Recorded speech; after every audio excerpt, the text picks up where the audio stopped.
We enjoy listening to our patients as we work towards an accurate diagnosis and then customize a treatment plan that meets our patients' goals.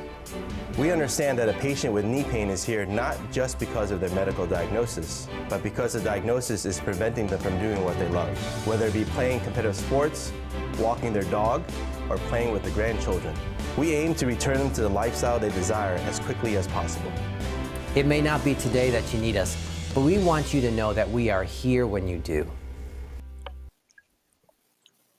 Thank you, Legacy Orthopedics and Sports Medicine, and thank you all for joining us for this Roughnecks Rewind. I'm Emi Fitzgerald with Carson Wilder and Henry Furuta.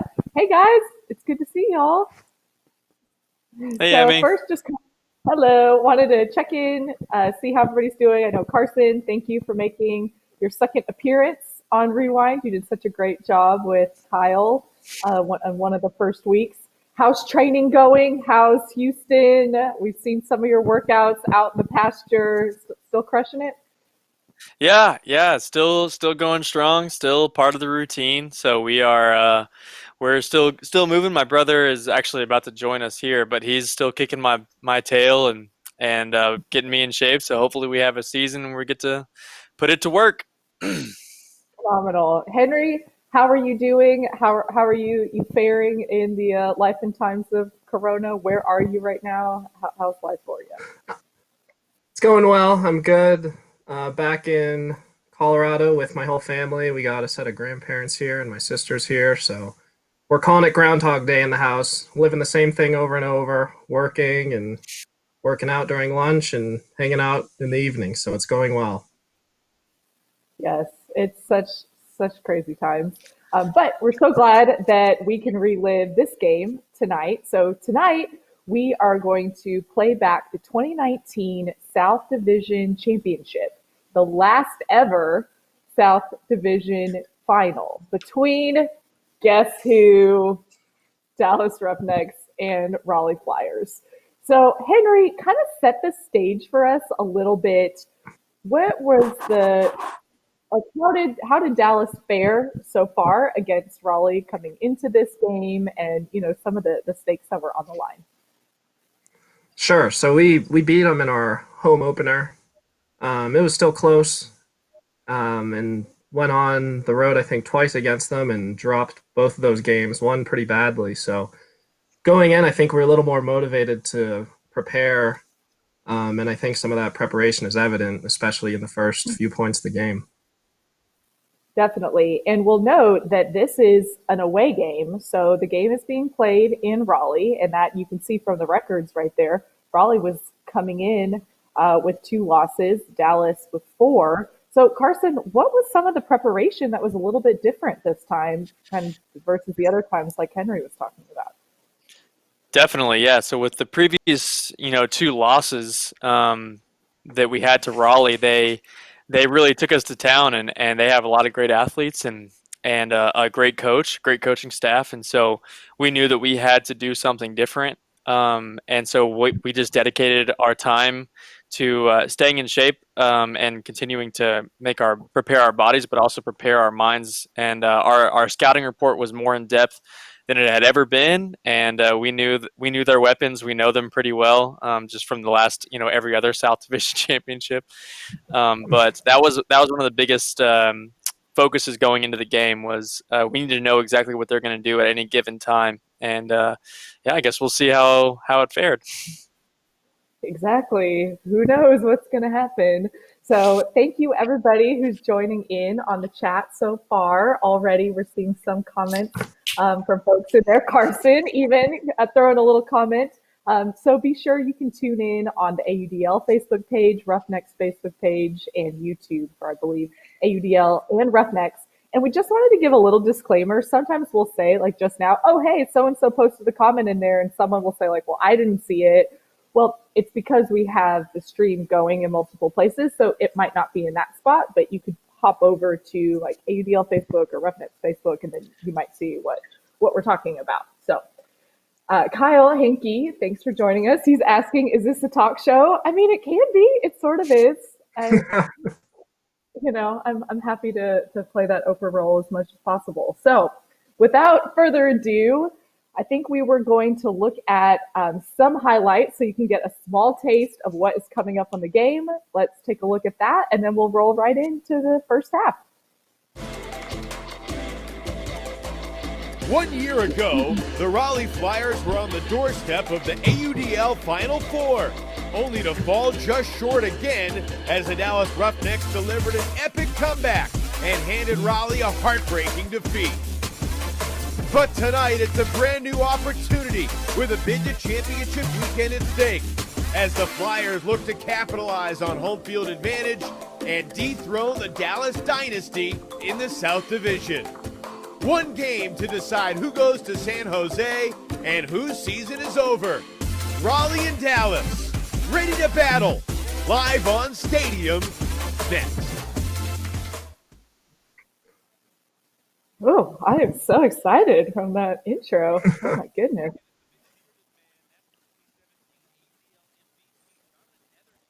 And I think our Twitter handles are up. Carson and Henry are switched, but you can also tweet any questions, comments, shade, whatever, to us on our Twitter handles as well.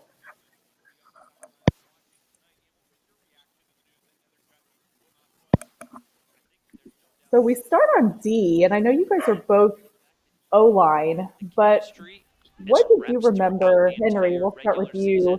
Thinking from the sideline. Okay, how are we trying to come out on defense right away? Well, early in the day we had meetings mostly run by Dalton about what kind of team defense we want to play, and I think bogging down the lanes is pretty big against Raleigh. They play with a lot of rhythm, especially through their cutters. So, yeah, doing a lot of that early on, I think, was big. That's a great catch by Matt, too. Up the line, Kaplan Maurer centers to Frood. Such a nice throw from Abe, too. On Raleigh, so the Roughnecks will send to the disc, looking for the game's opening break.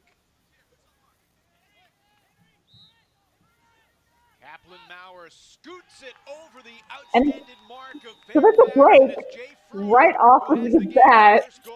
Most of the time, no offense, guys, but y'all don't always have the pass to start right in the first quarter. So, Carson, kind of what were you thinking? Like, wow, we got a break, within a minute or so. It was so fast. Well, yeah, that was definitely one of our biggest problems all year was coming out hot, playing our best frisbee from the start. And we have to think about from our perspective. We're at the Dallas airport, thinking about that first point. We're on the plane thinking about that first point. We're driving to the field in North Carolina thinking about that first point. And we get there, and our defense shows up and takes care of the disc. And Matt with the crazy save. It was just like it had all come together at that point, and our defense, came out swinging. Aviators last week in the West Division final. Of course, that did not get them a win. San Diego won the West title. Eric Taylor picks up and gives it back to Bobby Lay. Out there with Noah Saul, Henry Fisher, who's taken off deep, but great underneath pressure. Dylan Larberg beating Jacob Mao to the spot. Another Raleigh turnover. Dylan is super fast. That's a lot of that sideline roller. Yeah. Dylan Larberg beating Mao to the spot. Shooting to the end zone. Ben Lewis with a one-handed catch. 2-0 How about Roughnecks, that? less than 2 minutes in. eBay makes that catch look so easy, and that's not the easiest angle to be catching stuff at. He just must be something on those gloves or pine tar or something, but that's such a good catch. And a good throw by Jake, too. I was about to say the same thing. I was about to say the exact same thing. eBay makes that look really easy. But getting open against Noah Saul and then also, making that catch it was huge for us. So many makers stepped up in these points that we were so excited for.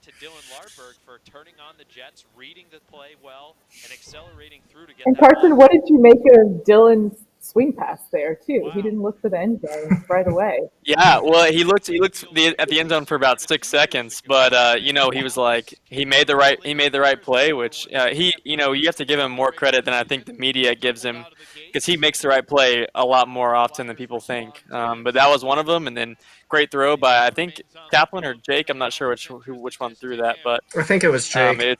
Jacob Fairfax Gotcha. is there, and he's just shy of the goal line. Got Mitchell running with him, Freystadter 2, and Misha left. And Jacob Fairfax is one of the only people in the league, I think, that keeps up with Zach on offense. He is real fast. He has a lot of really good throws, and that's just a good play by him. Yeah, that was our biggest thing coming in. We knew they were going to make plays and beat us to spots. Defense in the AUDL is one of the hardest things I've ever had to see people do.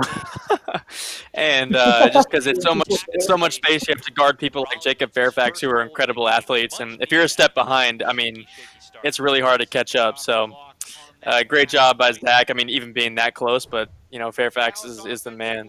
We're expecting to see some changes tonight. Wes Nemec letting us know before the game that Okay, so now O-line is on for the first time. So what, you know, Evan's kind of talking about some of the differences in the O-line. What were some of the differences in the O-line that we see here? Henry, do you remember? I think no Muffin is really the big difference. Muffin is probably our biggest asset in a windy game. And I think we just didn't think it would be windy, or just had a different coaching decision tonight. I think that's a big one. Carson, I'm not sure if you had any other thoughts on the offense. Yeah, he was obviously our biggest thing. He's one of our biggest throwers and biggest playmakers in that sense. And so I think the coaching staff and captains, the whole leadership, were like, hey, you know, let's play small ball. Let's focus on retaining the disc and not necessarily going for all those big shots. And so it was a great decision from a team sense, obviously, and you know, we could see our success from our first few points here, and that's nothing against Muffin as a player. He's an incredible athlete, incredible ultimate player. But for this situation, we were able to, you know, take advantage of the guys that we had because our roster is so deep, you know. And you can see kind of here, I think we're pretty content swinging and just retaining possession until we get a decent look. I know Dalton throws a couple throws that look difficult, but for him, that's just kind of a walk in the park.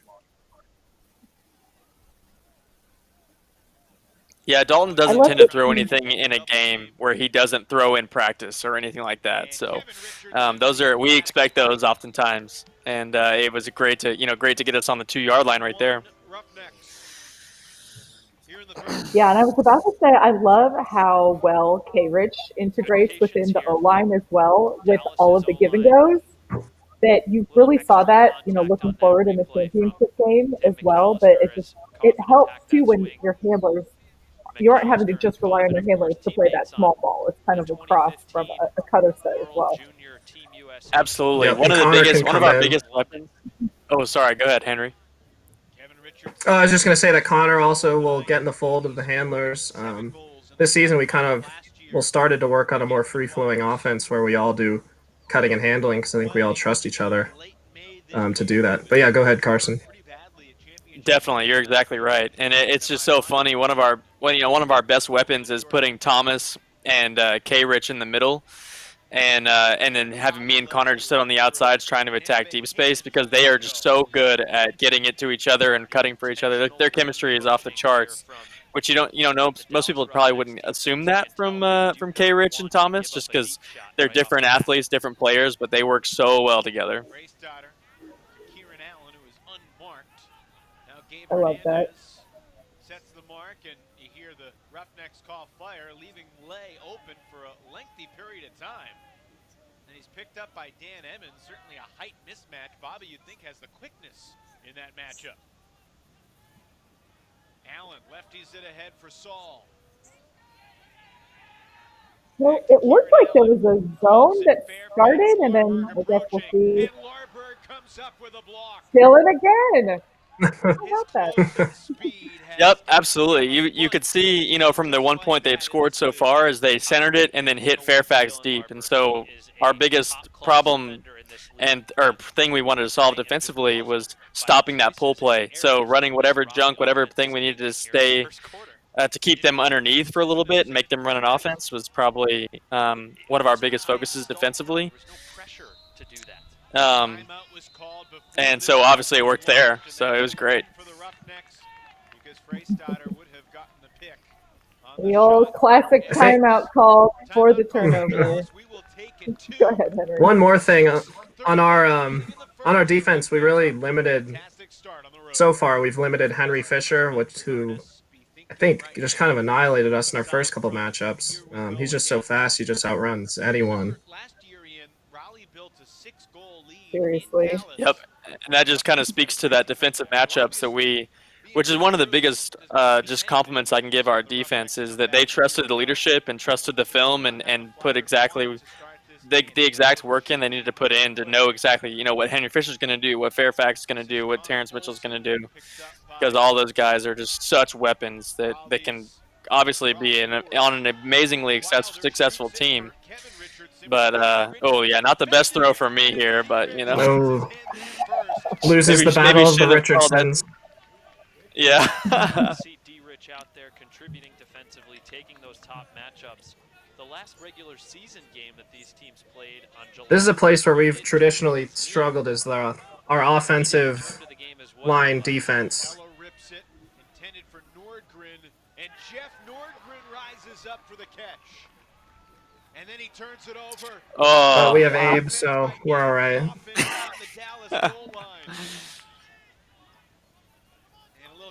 He's all right. Definitely not world's level by any means.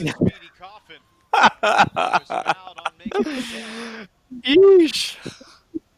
I'm not bitter. I'm only just a lot bitter about it. Yeah, right, no right, kidding.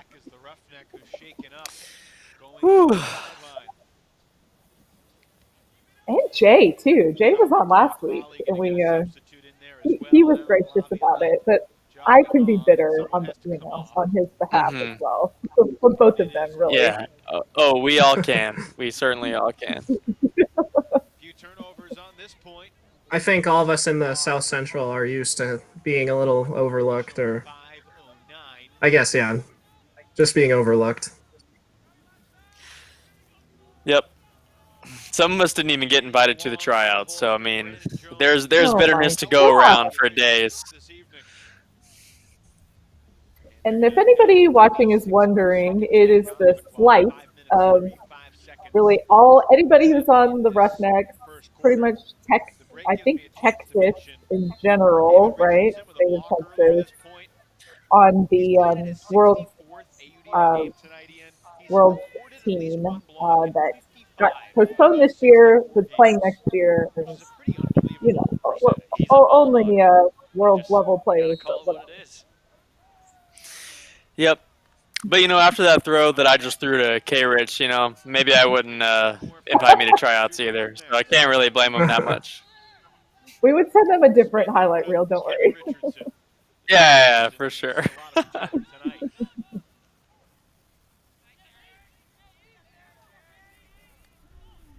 Taylor trying to do his best to stay with Kaplan Maurer, but he got free, and then Coffin throws the hammer. Carson Wilder is open. One of my favorite cuts in the entire game. Fabulous. Because Abe can throw it wherever he wants, but he definitely loves to throw it to the break side, whether it's a hammer or like a giant backhand. So if you just cut forward side and he doesn't throw it to you, just plant and go the other way, and he'll probably hit you. So, at least in my experience. Turnover here from Nordgren, so close to finishing the play for his team, but just a careless offhand release there. That's a golden opportunity that you have to either holster or just simply execute with. He talked to you about his hammer release too. It's just so smooth and just so quick too. How, Carson, when you cut for Abe, how do you anticipate, okay, I think that's where he's going to go versus, maybe on the fourth side? Or a backhand. Right. Well, a lot of it. Sure. Well, generally he likes to throw his backhand really far. So if we're inside the red zone like that, pretty close to the end zone, I know he's going to want to get it over the top real quick. And the other thing is cutting for him with what he wants. He wants to score quickly, and he has the throws to make that happen. So I know that he wouldn't rather swing 10 more times and then get it in if he doesn't have to. because he's got that quick hammer to go over the top. And they're playing us really hard four side because, as you can see before that, we hit 3 under 4 sides real fast. So they're going to be overplaying to that side a little bit. So it just left a lot of room on the break side. And Abe has those hammers in his bag, and I'm just glad to be on the receiving end of those throws because I have the easiest job in the world at that point. Totally.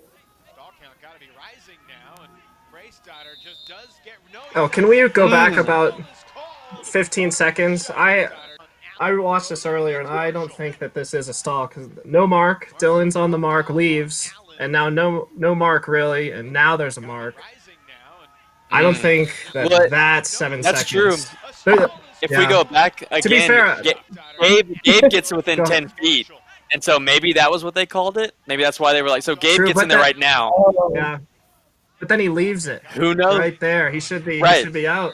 But these refs are actually very good. I don't think that they make any slighted calls or anything. They do a good job. They were at Champ Weekend, and I think that was officiated well. So just one call that I saw. It's interesting. In the comments, let us know. Do you think Gabe was close enough for that to count as the 7 seconds, or maybe no stall? Oh. Goodness gracious! For the Roughnecks, You know, for someone who is so good at laying out and so fast and so explosive, every time Griffin hits the ground, we are all so nervous that he's not going to get back up. But thankfully, he gets back up here. Oh. But that slow-mo of him catching that, I mean, that was the turning point where we had just the peak of our momentum, going like it's 5-1. Griffin just made this insane play. We had to make sure he was still in one piece, but he made this insane play, and like we're gonna take the division. So let's just keep it on. And so Griffin, thank you for making that play and making me believe at that point that the game was ours. Phenomenal. Oh, Abe weighed into the chat, and Abe Coffin says that Gabe was close enough. So that is perspective from another player. Ooh. I don't trust Abe. Well, you'll like this next one. Kyle says Henry has an eye for the game. Love the analysis. So. Oh, you skipped over that Matthew Armour comment. I would be curious to debate that when we have a second. Okay, Matt, we're gonna come back to your Matt had some videos in there, but we're gonna come back to those. We have to relish in the lead a little bit. Yeah. A hybrid line there from Raleigh, a couple of O-line mainstays like Fairfax and Lay, but you've also got some defensive stalwarts. Raleigh still isn't quite comfortable. They were pretty uncomfortable early. Like that's a good throw from Eric Taylor, but I think our big thing with these rollouts is they can't set up these big pull plays. I think we got killed early in the season with a lot of their pull plays and hucks off of their initial pull play. So I think getting them out of that really threw off their rhythm early. Yeah, this is up on offense now. What's so interesting to me too is that for most of the other teams, they'll say that about Dallas, about very, very set pull plays, especially in previous years to this. Even I think Mike Denardis has stated part of the reason they had Misha on D-line the way they did was to really stop those pull plays. So you can really see what a difference that makes.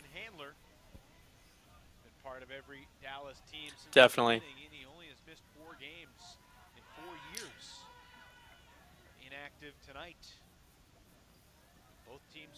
They have their strongest squads of the season. That shot defended by D-Rich.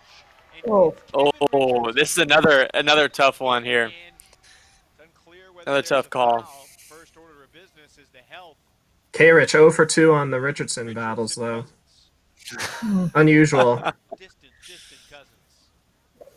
Ironic because his brother, K-Rich has a brother named David Richardson. It's not that David Richardson, but right. That's funny. So the other D-Rich is probably like, okay, well, that D-Rich in in an alliance. I don't know. I guess he has to choose this alliance. And in this moment, we were all nervous because K-Rich came back, this season really late because of that ankle injury from championship weekend. I mean, he really did a number on that ankle, and whenever he tweaked it again. I mean, ankles are so fragile at that point. So we were all, I was really nervous because we didn't want to lose him for another game. Seriously. I think we were all very nervous. More importantly, though, the status of Kevin Richardson going forward. What will that be? Jay just winning another foot race. Business as usual. That hat on. The Dallas O-line when he went down at championship weekend last year. Yeah, Ian and Evan are talking about it now, but losing him and Dan in the semifinals before playing Madison was a really tough loss. Different from the unit that took the field in the championship game. This completely changes the game. Last year and AUDL championship weekend last year. This is such a stacked D-line. I guess I feel like every D-line we send out is stacked, but this is a pretty huge D-line. Similar story with Nethercutt this year, on the roster, but not really on the team. I couldn't agree more. Matt and Kaplan are such a nightmare in the handler spaces. Yeah, we do an end zone drill where we take turns. It's not just handlers in the backfield, but it's we pretend cutters are cutting and catching it deep and having to be a handler for a little bit. And when either of them are on us, I mean it's a nightmare for me. I mean, Henry's really comfortable in the handler space, and is an established veteran. But for me, man, when they guard me, I get it's tough. It's tough. I get nervous. Just really glad they're on our team. No kidding. That's another throwaway from Raleigh that I feel like you don't usually see it. I think we were on this game, but they were a little bit off as well. Like that huck usually gets completed. They're pretty separated there, but we capitalize, and that's all we can do.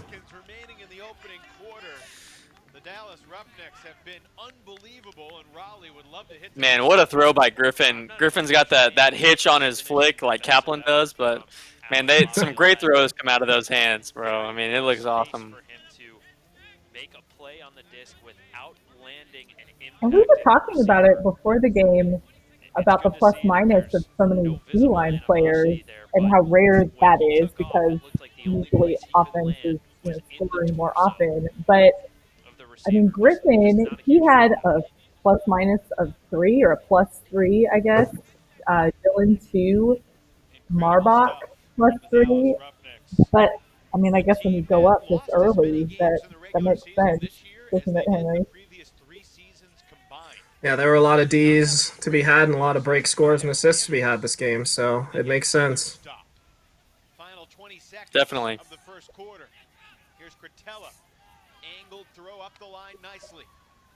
McAllister goes cross field, testing Chris Larberg. Physical with Freystadter. And it's by Henry Fisher over everybody with 4 seconds to go. Growing up playing different sports, playing basketball, football, baseball, whatever it is, especially football in that sense, I mean, the Frisbee just floats and just moves so differently than anything else that, people can take each other out in a battle and we still be floating. And then, we call it the trash man who comes in afterwards and just cleans everything up. But it happens so often, and right here, especially for Misha at 6'7", excuse me, but getting pushed around by Chris a little bit. But Henry Fisher there to clean it up. Push is an understatement. Yes. So, question for you, Carson. Looking at their, all of the physicality, had Henry not come in and caught that, do you think they would have called a foul on Chris for that contact with Misha? I think, yeah. I mean, I think that that sort of contact, it happens to an extent where it's sort of back and forth trying to gain position, but there is a sort of when it crosses a line from one side or the other, and that a lot of times people don't understand this really, but who haven't been in one of those. But sometimes, you know, you can kind of let up giving yourself, you know, stop pushing back for a second while they're still pushing back, and really take the foul. And it's the hardest job for a ref are times like that, you know, because you have to take into account effort, you have to take into account size, like Misha at 6'7" and Chris Larberg at like 6'1", 6'2", and it's just a tough call. But I would have called a foul. Moral of the story, I would have called a foul. Okay. So it's the end of the first quarter. Y'all are up by 4. Henry, be honest. Were you expecting to be up by 4 at the end of the first quarter before this game started? I thought we'd come out hot, but I didn't think we'd be up by 4. We're such a slow starting team, I feel like, that coming out with breaks, it's not that often that we do that. So feeling pretty good going into the second quarter, that kind of cushion. We're feeling pretty smooth on O-line, so I think we're just feeling confident going into this second quarter. Mm-hmm. And then Carson, I hope they show a tight shot of you here. I think we talked about eye black in another game.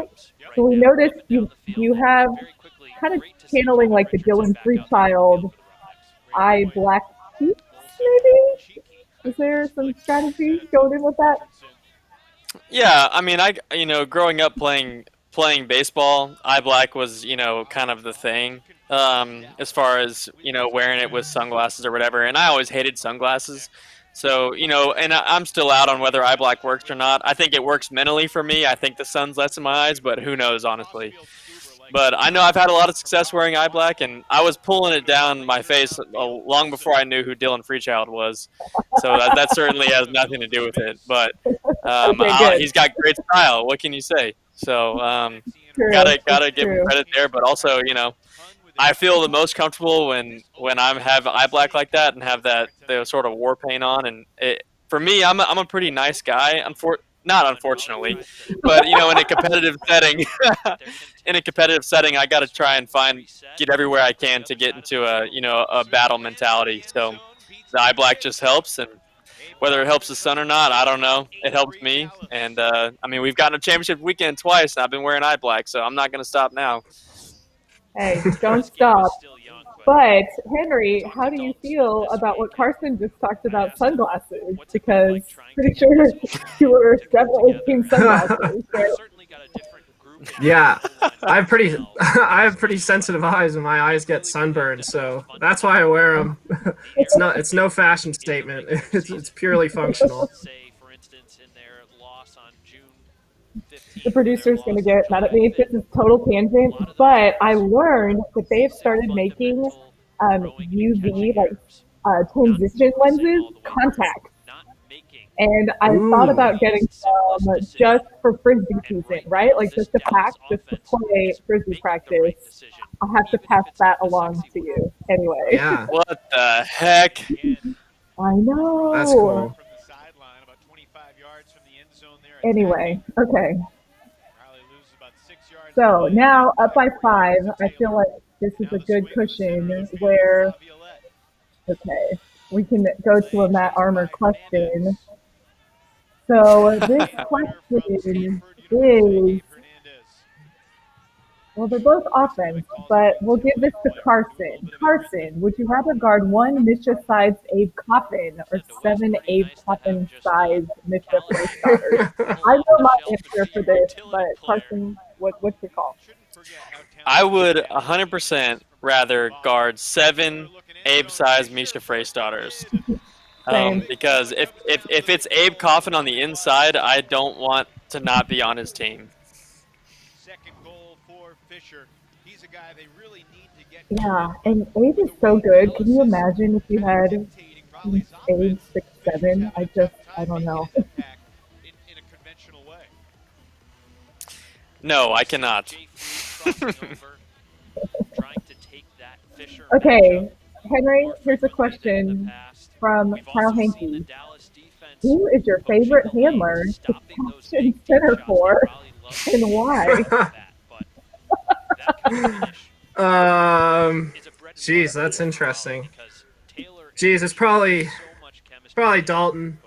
I played with him the most, I guess, and felt the most comfortable with him catching my pulls. But it is fun catching for Muffin because there's always a chance of a hockey assist if I'm picking up for him. So if I want stats, it's Muffin, but most comfortable with Dalton. Okay. My follow-up was going to be if you couldn't pick Dalton, who would you pick? So you answered that question for me. Yeah. It's Muffin for my stat carrying self. Oh, Connor man, Olsen this is with a the beauty. rocket. Loaded the rocket launcher in the hotel that morning. He could keep running all the way to Jose, I think. Oh man. Also, I don't know if you can see this, but Abe like goes to throw the disc back to the line and just nails the ref. He just drilled him in the back. It was hilarious. So if you go back after Abe scores, you can see him kind of go like this, like and it's because he hit the ref with the disc. Oh, so funny. Oh man, That's great. Great world level tryout speed right there from Abe. Yeah. I was about to comment how smooth his flick release was after not realizing that it was so smooth that it just nailed the ref. Oh yeah. Yeah. And he's so nice too, Abe. We know you didn't mean to. Abe is one. Yeah, Abe. It was certainly not on purpose. I promise. Abe's one of the nicest guys out there. Last year, so this is basically his second year with the Roughnecks. Despite that, he didn't play last year, but he was still at almost every game. He was a truly indebted as a member of this team. Eric Taylor launching Misha Freistadter with two defenders, two pretty good ones, and Jay Frood gets up high for the block. So what did you I think we're used to seeing Raleigh complete that. Oh, sorry. Right. Sorry, Emi, go ahead. Well, actually, you started to kind of answer what I was about to ask. Is we see that they're down by 5, so it makes sense that they need to score quickly. But what did you make of the fact that they weren't completing these? It seemed uncharacteristic for them. Yeah, this is probably this is not a good game for them, quite honestly. Yeah, Ian Toner says it right there, but Eric Taylor is usually solid. His hucks are usually on point, and tonight they were not. This was just not one of his best games, and their receivers and throwers were just not on the same page. And look, you got to tip your cap to West Nemec. Those are exactly the situations. And Jay and Kai are pretty good, I guess. We can give them a little credit. Adding value by crossing over. Dylan Larberg did not release that the way he wanted to, and it gives Bobby Lay Happens to the best of us. in the end zone. Lay on his face like, where Bobby looking disbelieved at what the offense is doing. Fairfax going cross field. Mitchell versus Miller. Terrence Mitchell. Oh man. Elevates over the top. Goodness. He's been doing this since he was 18 years old. For whatever reason, the league just loved showing that. I mean, this is a really, really sick grab. But there are a couple iterations of this photo and video, and it was posted on social media multiple times. Poor Griffin just getting roofed. Yeah. That's a good matchup to watch. I like watching him and Terrence go at it. Well, it looks like Carson just had lightning struck his house, so working on getting power back. Oh my gosh. There's storms in Texas, but Henry just scored! They just took their eyes off me, and I saw that, so I just went. And knowing Abe, he can put it wherever, so end zone's a good spot to be. Totally. This happened. Something similar will happen in the semifinal game at Champ Weekend too, right? Against San Diego. Yeah, I just don't get a lot of tension, which is fine. I try and be deceptive anyways, so it plays right into my game plan, I guess. We didn't get the celebration dance on this score like we did in that other San Diego. What we saw kind That's of a reserved highlight for fight. champ weekend only. That's champ weekend only. Yes. Well, oh, Griffin. I know, Griffin tuned in. RIP. We're glad that you saw. But Griffin, we rewound and played several times your incredible layout in the first quarter. So know that we talked all about that. It was incredible. That's what's hard. These games are a couple hours long, and so of course folks tune in. We always want them to tune in when we're saying all the good things about them, but you can just never tell. Okay. Hey, too, I'm just letting you know, I'm going to join in place of Carson until he gets back. This is Luke Johnson producing the show, but I just decided, someone should be watching up here. Oh, hey, Luke. This is like pulling back the camera. This is the Wizard of Oz here, guys. Early candidate for MVP of the game. Plays with such swagger. I mean, you weren't at this game, Emi. I happened to be at this game. I was helping produce this game. It was one of the game of the weeks. And I remember we were talking briefly before discussing tonight's game. I remember going into this thinking, this is Raleigh's year. Raleigh's now going to be back at championship weekend. Dallas just does not look as strong, and Raleigh is peaking at the right time. Oh, Luke. But in our conversations internally, we were a little perplexed about the Nethercut thing, which I don't know if we've discussed yet tonight at all. No, we haven't. Henry, do you remember the Nethercut situation? If you don't, I do, so it's okay if you don't.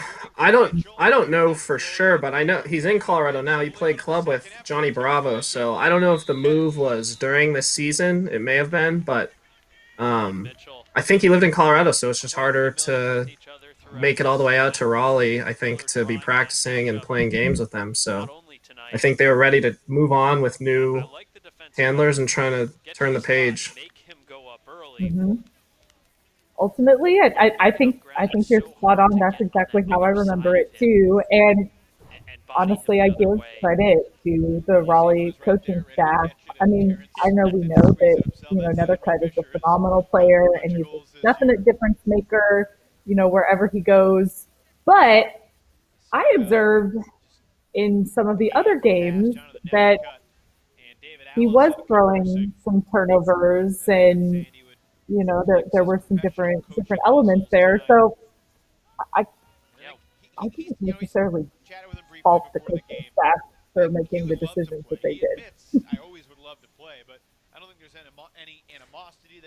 And he's a great coach too. He's also a really, really good coach. Luke, what were your thoughts on the Nethercut decision? Yeah, you can hear in the commentary right now. This is when Evan and Ian ended up talking a little bit about it. But knowing the result at the end, and more in particular, going up 6-2, Dallas just came out, like you said earlier, Henry, in a way that is so uncharacteristic. It'd be nice if it was characteristic of Dallas, right? And I think it just caught Raleigh so off guard. And the home field advantage, when you go up 6-2, all of a sudden everything that's built into having home field advantage evaporates. And I think you see in a couple of these shots, they didn't fill their stands. This is a huge venue, and the distance that the fans are from your sideline is pretty far. And I don't remember also how the decisions were made on this, but if you recognize Raleigh's on the same side as their home side, you all had a nice quiet sideline. I don't know why the choice was made to not throw you on that home side and force you all to deal with crowd, hecklers, and everything else that can be a real pain. So you all had a nice quiet sideline. You go up 6-2. You're feeling great. They're quiet. Their crowd is quiet. This is now a really, really tough position for Raleigh to crawl back from. Very good insight, Luke. Thank you. I used to play. Yes, Luke played for Machine for a long time. You played, I'll embarrass you a little bit. Masters too, I believe. Didn't you play Mixed Masters not that long ago as well? I can't take credit for winning the Mixed Masters gold medal or first place with our team, UPAARP, because I had to fly out on that Sunday morning to go do an AUDL game. But yeah. They retired your jersey at your college too.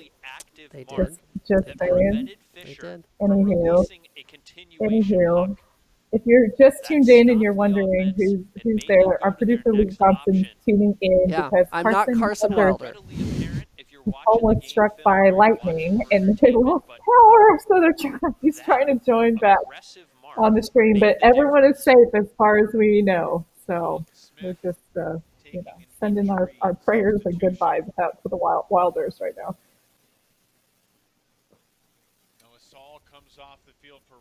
Okay, Henry, another Matt Armour question. Henry, how do you strike the balance between desperately trying to end up on an AUDL highlight reel and trying to appear as though you aren't trying? How do you do it?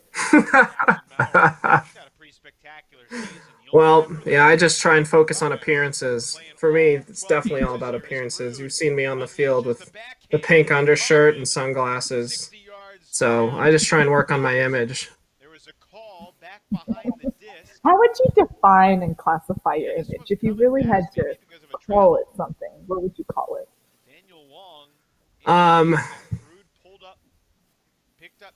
Goofy confidence. Perfect. We all have a little bit of goofy confidence, right? Some more goofy than confident, but it is a good balance to have. It's a good dump by Matt. You know he's about to get it and just give it right back. That's why Dylan loves throwing to him. You can see how quickly Matt Armour understands his role, resetting the disc right away. Was that Larberg throwing it? Of course. He was doing so well. I like Abe's facial expression though, reacting to it. I really love this Bobby Lay, Zach Marbach matchup though. That's a really good throw by Bobby. Oh yeah, and Fairfax goes down. Yeah, that's not a cramp, is it? That's hamstring. Yeah, he was pretty hobbled the rest of the game and couldn't help him.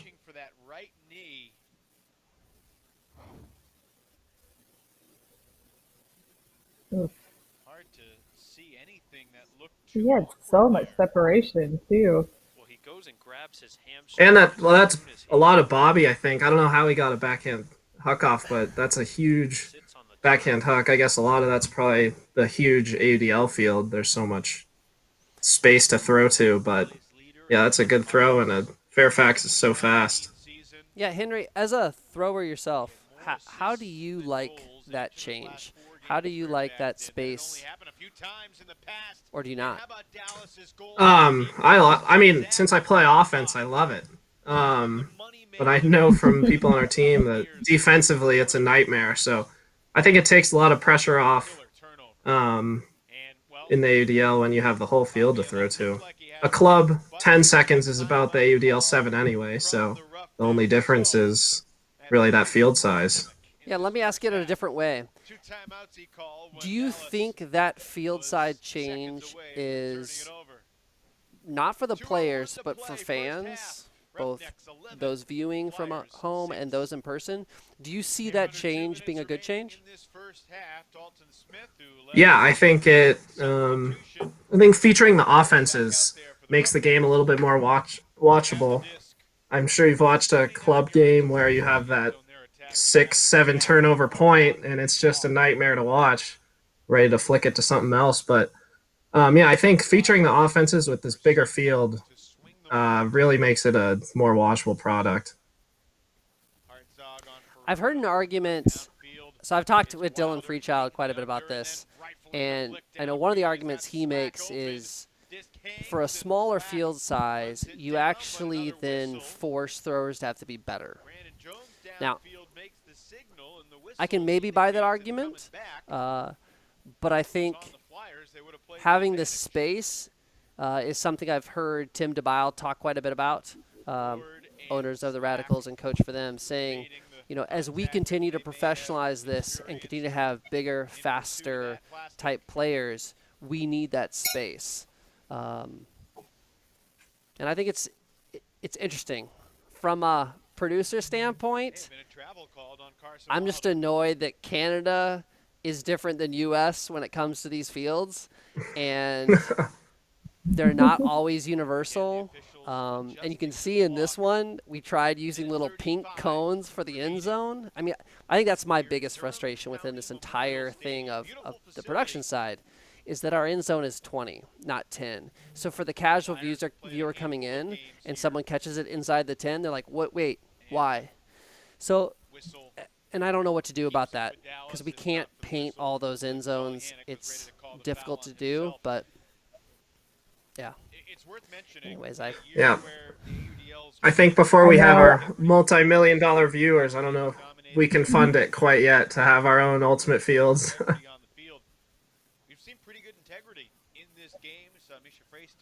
That's right. Yeah, I remember seeing the tweet with Kyle's greatest, you know, when he was on the pole, and, you know, the person, amazing. The receiver catches it, and he's like, woo, woo, woo. But I remember seeing a lot of the replies in the tweet where they're like, okay, what's the big deal? Because it wasn't in the football end zone when he scored. So folks unfamiliar with the sport, they're kind of confused by it. Is this an insurmountable Another rocket launcher from Connor Olsen. Yeah.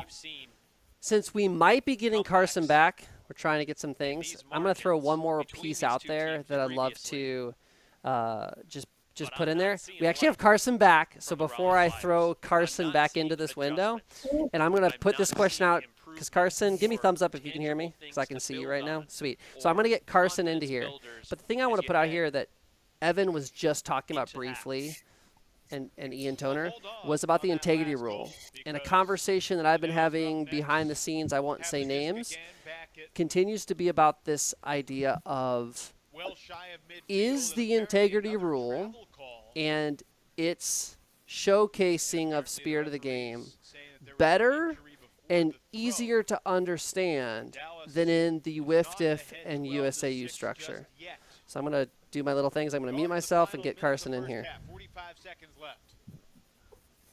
And I'll add to that. I think the integrity rule, the D-Rich, K-Rich thing, once again, the integrity rule, I think, is a more straightforward way to show good sportsmanship versus spirit of the game is wonderful. I think we should have spirit of the game, but the demonstration of it in club is a little different. Carson, you're back. Okay, let's put a hold on that. Carson, tell us a little bit about what has happened to the Wilders in the past 15 minutes or so. Yeah, well, I heard a super crazy I saw a bolt of lightning and heard a crazy amount of thunder about right here, to my left, because I'm sitting next to a window, and everything just went dark, and then it came back on. So I guess it just must have reset it or something. And the Wi-Fi and the modem and the router there are no lights, even though they're plugged into different outlets and all this stuff. So I'm on my phone LTE right now, or actually my wife's phone and LTE. But yeah, so we're back. It's working. So we're doing okay. Oh my gosh, we're glad that y'all are okay. Oh, thank you. Yeah, we're doing great. I'm a little speechless. So we were just talking about the integrity rule, And the role that integrity rule is an easier way to demonstrate spirit of the game for folks who aren't as familiar when they're watching it versus like club or with it. So refs with integrity rule or obviously self-officiating is an overall demonstration. Henry, you've had a little more time to think about it. What are your thoughts about integrity rule and spirit of the game? Yeah, well, I think that's a bummer also that doesn't actually count. As if Abe needed another highlight, but I know. we lost. It looks like we lost track of time. I mean, we get it to the 50 so quickly. Like, this is just no more than stall 2 ever, and we're at the 40 with 5 seconds. I think we're in the promised land, and then just one too many passes. Not enough in the rocket launcher from Connor. And I think that was a pass. That wasn't a Mac, don't you think? It felt like there was the wrist release for a pass. Definitely.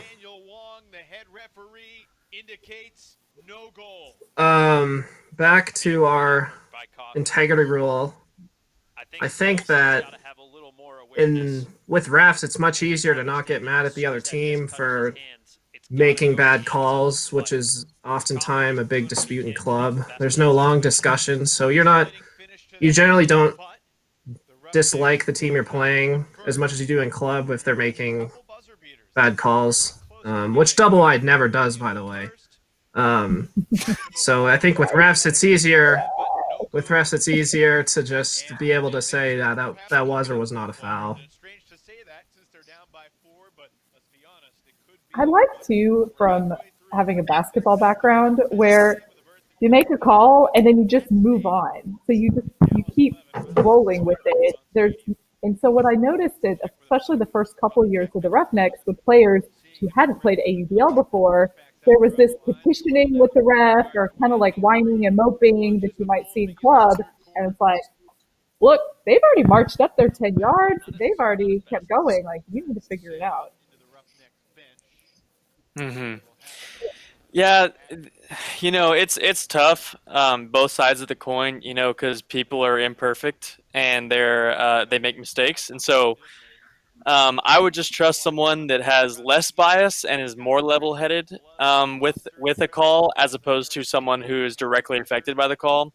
And so when it comes to USAU and people before my time have certainly seen that rule as far as calling your own fouls, it be abused. And so I've seen it enough in my career where I certainly trust a third party more than I trust the other team. And not to say that there aren't people out there that I've played against that are actually really great at being non-biased and really great about being. Oh my gosh, what a crazy grab by Zach! Also, we're gonna have to go back to that. I might pause what I'm saying. Actually, it was actually rated by the AUDL the best catch of the season was that catch right there. Because Misha Freischauer Jacob Fairfax dives, gets a piece of it, and then Zach somehow lays out while keeping his foot in bounds and saves it. And it's just nuts. Phenomenal. Absolutely nuts. Phenomenal. But yeah, I mean, people, and even myself at times, going back to the integrity rule versus calling your own fouls, even myself at times, which most of the time, I mean, I'm a fiery enough competitor where I wouldn't trust myself to make the right call when it's my season on the line, when it's my, championship on the line. There's no way. I would always pick myself first. And that's just in a high intensity environment and quick split decision making. I think it's just really tough to make a call against yourself. That's going to affect something you've worked so hard for. So I would much rather have someone that's outside of both teams make a mistake or make a tight call that could go either way than having the power all in one person's hands. But both are imperfect, like I said, and both biased and also I acknowledge my own personal bias coming from a team background, team sports background where I played high level basketball and football and baseball for a long time, and so there are always third parties in those. So it's something that I'm used to. But yeah, I mean, even after really trying to see the other side, I would always prefer a ref to be there than than give my opponent or me all the power in making a call that's controversial. So then what do you think of the integrity rule? And we have seen that in different championship weekends where there's a moment that it's really, it is potentially costly for the team to give the integrity rule in their favor. We saw that with Seattle when they were in championship weekend 2016. So how does that help really demonstrate this spirit of the game when you see something like that and you're like, this could go against my team, but I got to raise my hand. That's not what happened. Yeah, absolutely. And the people that have made those calls and that have that presence of mind of wanting the truth and integrity and justice to win, basically in those moments, and not let their competitive environment affect their decision making is one, really incredible to me. But two, it's way less likely or way more impactful. When it's already in their favor and they switch it, as opposed to try and make a case for themselves. When you put yourself in a position that if you stayed quiet, it would improve your life. But given the chance to speak up, I mean, it brings a lot more positive effect, and also is, like you said, Emi, is way more straightforward and easy to understand for people that don't really know what's going on. And so for me, I mean, I applaud those people, especially like Seattle in 2016. When their season was on the line. I mean, that's an incredible testament to the people that are making those calls. And it's just way more impactful in that sense. Instead of trying to advocate for yourself, you're advocating for your opponent. And that's just a whole different world that most sports don't really see or don't even get the opportunity to see. So I love it. Definitely. It is really cool. And I think we did see, Misha have that when he said, nope, that wasn't a foul, and kept it going. Okay, coming back to the game, y'all, Dallas was up by 5. Now within 2. Henry, what was going through the mind right here? We just wanted to give him a little taste of winning and then just snatch it right back. No, I'm just kidding. This is classic us.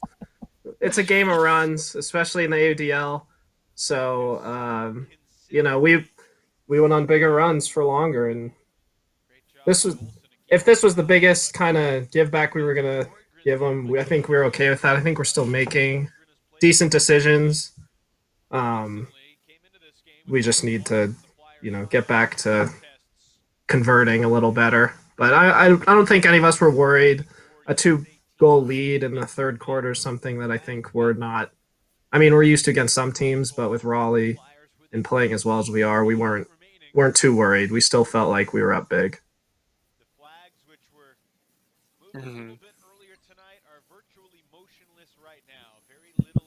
Yeah, one thing about our offense, we're so incredibly competitive as a team.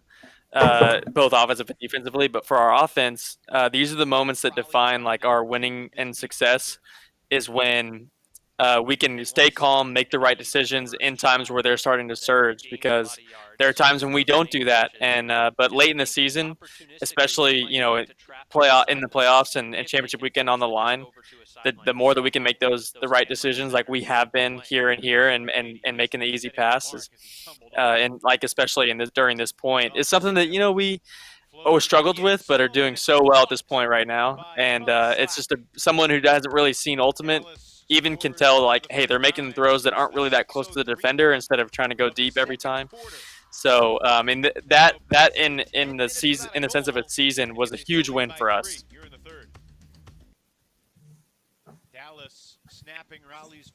Yeah, that's a really good call, Carson. Which will give Raleigh the disc at midfield. Considering what we've seen the past couple weeks, team with players, rolling pulls out of bounds, throwing them 20 yards. I think. I'm honestly really surprised that. Oh, sorry. Go ahead, Emi. No.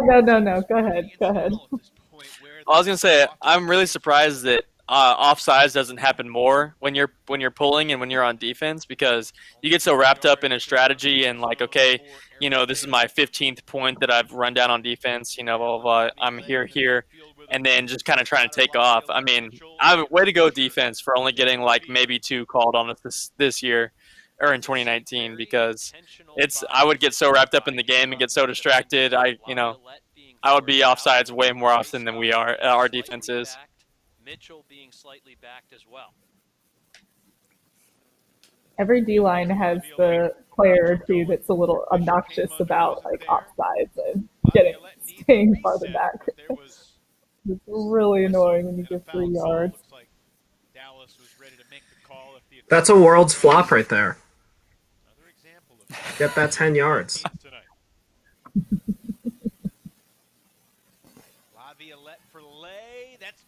Followed by a world's throw. I mean, you can't beat that. What do you mean by that, Henry? Alan Laviolette made the world's team and Abe did not. That's all that I mean.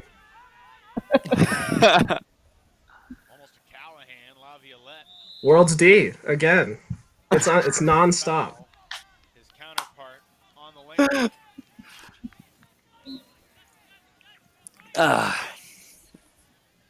A lot of these players were both at WCC in 2018 as well, so You're right. That's true. I'll say Terrence is really good. I feel like he is having an exceptionally good game today. He reads the disc so well, and him and Griffin go toe-to-toe in athleticism, so it's fun to watch. He plays really well. He's there. He's got it. Reinhardt on his back. Oh, we got to watch the Henry Fisher celebration here on the replay. He brushes off the shoulders, gets Jake off of him. Not the cleanest points. Not without flaws. Not without unnecessary turnovers, but this is what we've needed to see here from Raleigh. They're winning some of these one-on-one battles after the turnover. That wasn't happening. Yeah, Terrence, I have yet to see Terrence, and we've played probably probably 9, 10 times by now. Oh, well, yeah, sorry. But Terrence, I don't think I've ever seen Terrence have a bad game. He is so consistent, and he is just constantly he's honestly keeping Raleigh in this game right now. So, I mean, he's just a really impressive player. Past the midway point in the third quarter that the Flyers have won 3-1. There was one moment, I don't know, sometime in the past couple years, I was on the Raleigh sideline for whatever broadcasting, and the coaching staff said, holster it, and right like 2 seconds after that, Terrence threw a huck that was not his best, and it's like, I don't think that happens very often, but right, absolutely. Well, and what year was that, Emi, out of curiosity? We were still on the scaffolding on the other side, so I'm wondering if that was 2017. So that was a few years ago. Gotcha.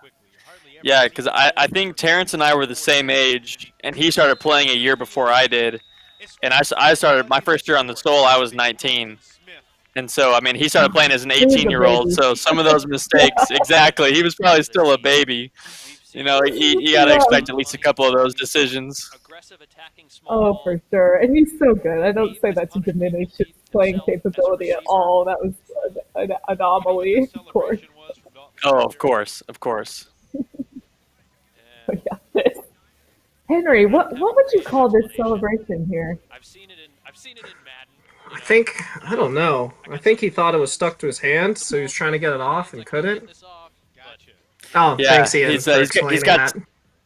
Yeah, he's got sticky hands. He, he's never gonna let go of the disc. He's never gonna drop it. So he's like, if you ever played Street 2, like NFL football Street 2, you know that celebration really well, you know, on the PlayStation 2. So.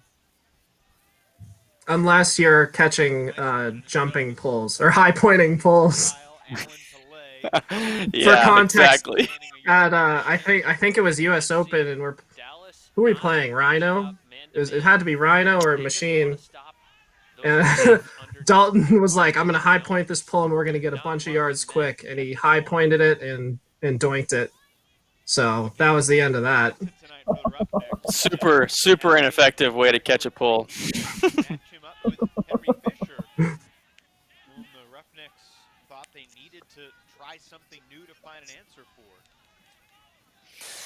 So this looks like a little bit more of an overview. Well, maybe it was just more of a last back help defense.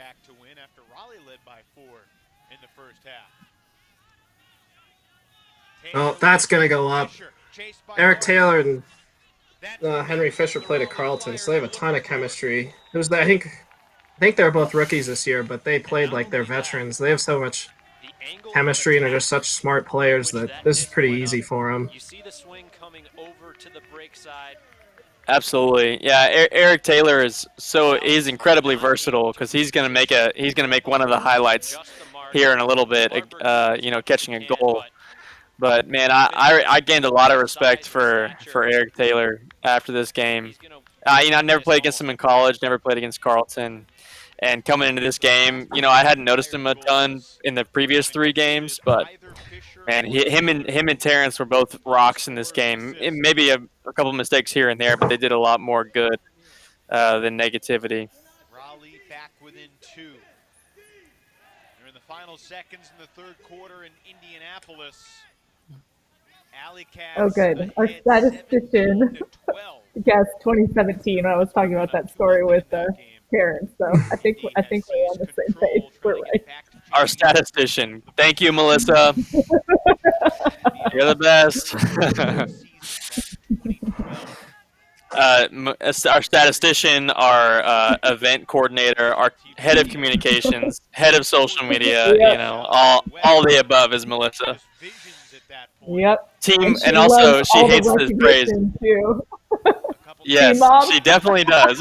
Yeah, I wasn't gonna say it because I think of her as like the cooler older sister, and that's what I tell her because she doesn't like Team Mom. But you know, she definitely does a great job taking care of all of us. Yes, and that was a great score right there, Carson. Ah, thank you. Adequate throw, I'm telling you, I got the easiest. Yeah, shot in the world catching hucks from Abe. It's just makes me look a lot better than I really am. It's looking more and more like the Indianapolis Alley Cats will be there. Indy has opened up a 6-point lead now on Pittsburgh in the Midwest title game. Oh, so right here, this is where Henry Fisher is really dangerous because he is fast and he runs for forever. He dumped it and immediately took off, which is how he gets open a lot. If you're not eyes up and trying to switch, and even then you'll probably get beat, but he took off from like the 20-yard line, so it's just an 80-yard float race, and against Jay, you got to be pretty fast to win that race. You can kind of see on Jay's face the moment where he thinks, okay, maybe I can take the line to get it, and he's like, yeah, no, that's not For as tall as Henry Fisher is, he doesn't beat people in the air. He beats them by just outrunning them. Like, he doesn't play huge. He just outruns people and just runs for forever. Second best Henry F in the game tonight. For sure. That's awesome. I'm sure you guys get mistaken a lot too, you know. Yeah. You know, up here in the booth, it's a good thing, like you're a handler and he's like more of a cutter. Yeah. Maybe it's something they're talking about and acknowledging in the huddle. I can almost guarantee they're not talking about it, but that doesn't mean they don't feel it. With that said, they have been in a lot of these games and won all of them in the past, virtually the Roughnecks. Coming from a soccer background, the way we played offense this game a little bit felt like soccer. It just felt like we were playing possession, hitting passes that were open and scoring when it was, I guess, almost time. We just took our time getting there, hit nice wide open shots, and I think it made things really controlled, and we just carried that on through champ weekend.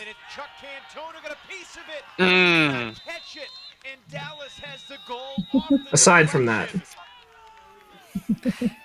That was It's funny, totally the planned, more- right? Yeah, absolutely.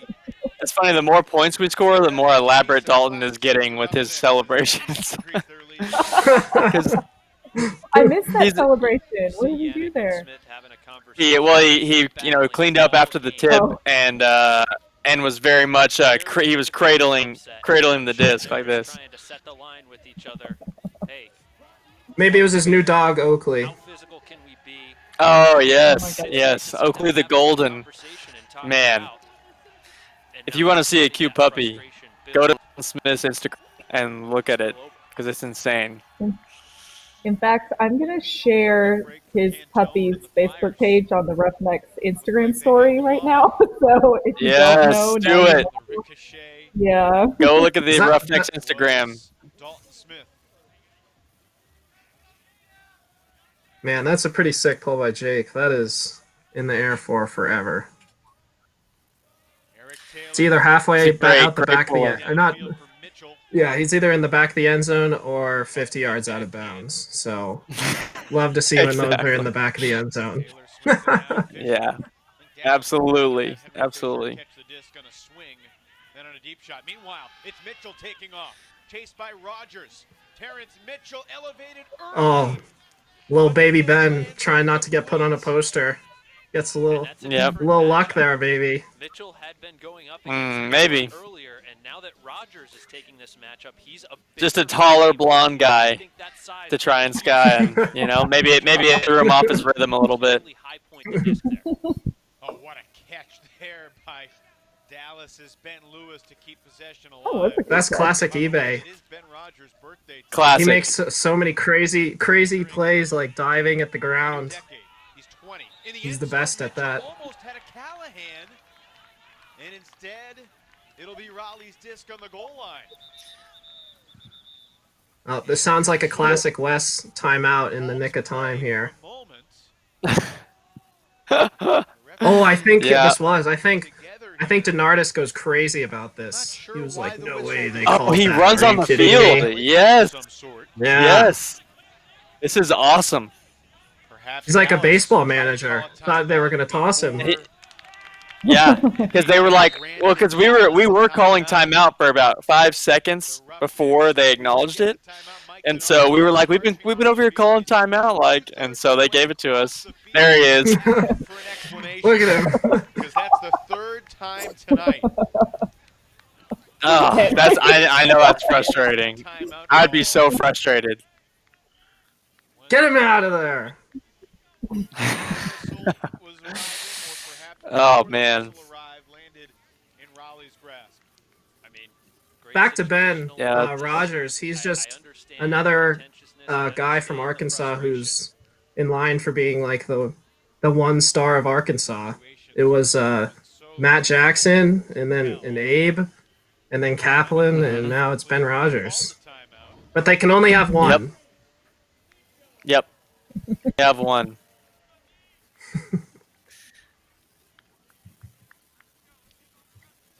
And it's only they always have one. They've always been there, but they never are there at the same time.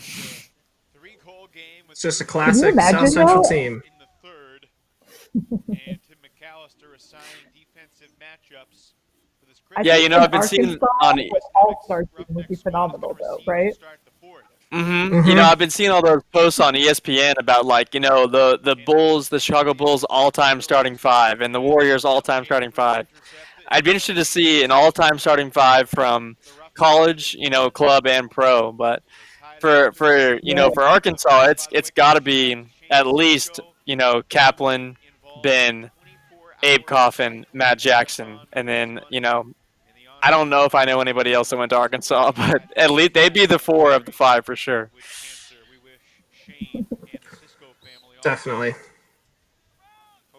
Okay, so I want to ask both of y'all then, for your colleges, who your all-time starting lineup would be. Ooh, Henry's going to be a lot harder than mine. Well, sorry, I was watching Abe drop an in rhythm dime. What were we talking about? The all-time. Let's just let the third quarter run out because it's going to be kind of fun. Yeah. So we'll watch the game. Fair. But the question is, when you think about it, is your all-time starting lineup for your college team. So for Henry, obviously, University of Texas, and then Carson for Texas Tech.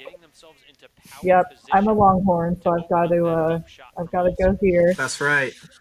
Yep. Is it before my time or just is it any All from any time. era? All time. All time. Oh, this is funny because we had alumni. So I'll just start now between the plays, but our coach did this at alumni weekend. He named his top 10 players while we were all there. So I'm probably gonna closely align with that. Okay. He's not afraid to I want to hear. fan. I want to hear all 10. You will, maybe, if I remember. Okay. We got to get through. We got to wait till the fourth quarter because no spoilers, but. Oh, wait.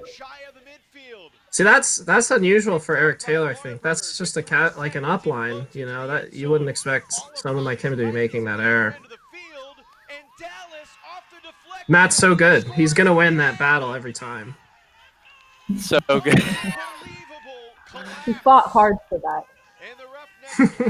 They wanted a push on Cap, which I think he does it first. I want to see I that. think he pulls it. His arm's out at first, and it comes in. So I don't think that affected his jump. That was Matt's disc anyway, so he wasn't ever going to get it. Yeah, you're right. His arm was extended to start, and then it comes down. From that angle, Oh, I'm not yeah. seeing an argument for a push-off. No, Thank Ian, you, I Ian. don't think so. Yeah, I don't think so either. Oh, we've learned. Okay, Abe, thank you. Maddie and Abe did play together, so it was not just the one star at Arkansas.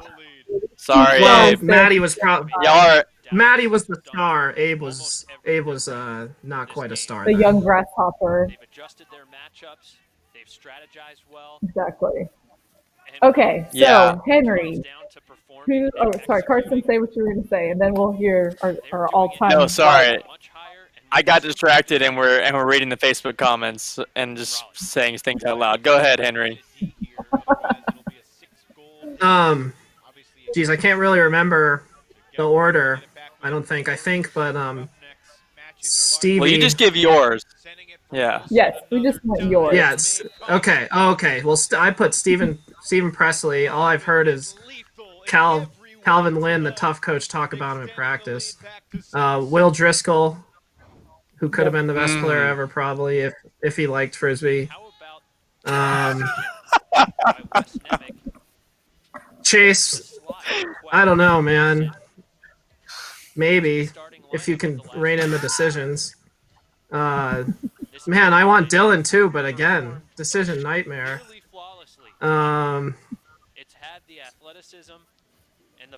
Jeff Loscorn. I don't have anything There we go. bad to say about Jeff. He's so good. I just remember playing against him on Seoul, and that sucked. Even though he was 10 years older or something. And then I think I'd take Tank and Kieran. I think that's probably that's 7, right? I stopped counting up to Yeah. 4. But I think that's about No, it is. Okay. It is if you do throw Chase and Dylan in there, which you didn't seem too confident in. Okay. Oh no, they're in, but I'll have a chat with them before our All-Star game. Okay. Coach Hank has something to say. Man. Carson, let's hear that tech starting 7. Oh, man. You know, man, I'm going to make some people mad here, I think, if I don't say their name. The first two I got to say for sure are Trey Cassee. Oh, wait, let's watch this play. Oh, yeah, this is what I was talking about earlier, yeah. Oh, man. Oh, my gosh. Eric Taylor is... Bobby had no options. Oh, man, what a layout. And Jake... Jake, it wasn't even Jake's guy. It wasn't even Jake's guy, but he was close enough to, you know, at least also lay out. And man, what a great grab. And also, I would also like to say that I don't think this was a dangerous layout by Jake because he doesn't touch him at all. He dives and then he glides over him, so he doesn't get it. He lands next to him and then is able to get over him before he's on him. So great job by Jake. The athleticism for the guy who didn't catch it. Great job. Oh, Jake made this the highlight play. If Jake's not laying out there, I mean it's a sick layout, but still Jake laying out right next to him makes it look even cooler. Even though Jake had no shot. But... Yeah. Yeah, I agree. I think if Eric Taylor had gone with his left hand, it would have been close, but he went with the inside hand, the close hand, which is what you're supposed to do in that scenario. And it was a great catch. That's fair. Yep. But anyways, back to the 7. Yeah, Trey Cassee, that guy was like the face of Tech Ultimate for probably 4 years. And he was a junior when I came in as a freshman. Great. He's super athletic. You know, he's probably 5'11", 6 foot, super athletic, bids everywhere. He actually, he has a scar about the length of his like, shoot, what are they called? Radius and ulna, because he snapped both of those bones trying or not trying, but laying out and grabbing a disc. So that guy puts his body on the line all the time. So Trey Cassee, Ricky Stanfield, the 2 captains that came in when I was there, when I was a freshman. So shout out to those guys. They started the launch into what Tech Ultimate became and is continuing to become. I'd probably put Kyle Hankey in there, probably. You know, probably out of overrated. Respect. Yeah. You make Sports Center twice. Yeah, and you think like you can just get into the top 7. Yeah. Exactly. Yeah, so Kyle Hankey, you know, that guy, he's pretty good. I would say Jason Miller, also another who started the Tech into what it was. First time I played with Jason, he had like a layout Callahan for the win against Baylor, which was awesome, or one of the first times, I should say. So for that alone, I was like, yeah, you got to be in my top 7. Oh gosh, let's see. Ryan Stomp, the guy Ryan Stomp, he's 6'5", super lanky dude, and could just get up on anyone. And he was my bailout every time I was not able to hit anybody. So that was awesome. And then I really got to think about this last one. Gosh dang it. I think we're going to put you in it, Carson. You won't put yourself in your starting 7, but Henry and I can overrule you, right? I think, isn't that how that works, Henry? We can overrule Carson I think and put so. Himself in his top 7. Gosh. Yeah. I agree. You could have overruled me, Emi. Come on. I mean, it was in between Chase, Dylan, and you picked those other 2. I was thinking it, and I'm like, what is he doing? Yeah, I don't fit in on that team. Gosh.